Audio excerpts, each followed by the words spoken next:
కొద్ది దూరం వెళ్ళాక వాళ్ళకి ఆ బస్సు ఇంజన్ హీట్ ఎక్కి పేలిపోయి ఉన్న వాళ్ళంతా చచ్చిపోయారు. ఈ చెట్టు కట్టేసిన అతను అక్కడే ఉండిపోయాడు.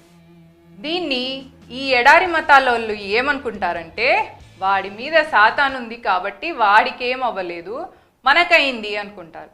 అదే హిందూ ధర్మంలో ఆహా వీడెంతో పుణ్యాత్ముడు అయి ఉంటాడు, అందుకే వాడంత చక్కగా బ్రతికి బయటపడ్డాడు, మిగతా వాళ్ళంతా పాపిష్టోళ్ళు, సో అందుకే పోయారు అనుకుంటారు. సో వీళ్ళతోని వచ్చిన ప్రాబ్లం ఏంటంటే, మేము గుడ్, మిగతా వాళ్ళు బ్యాడ్ అనేది ఈ ఎడారి మతాల కాన్సెప్ట్. సనాతన ధర్మంలో బేసిక్ కాన్సెప్ట్ కర్మ ఉంది కాబట్టి, సో ఇది నా కర్మ, అది వాడికి మంచి జరిగితే అది వాడి పుణ్యఫలం, ఒకవేళ వాడికి ఏదైనా చెడు జరిగితే అది వాడి పాపఫలం అని అనుకుంటారు. మనకు కూడా ఏదైనా మంచి జరిగితే ఏదో పుణ్యం చేశాను కాబట్టి ఇది దొరికింది అని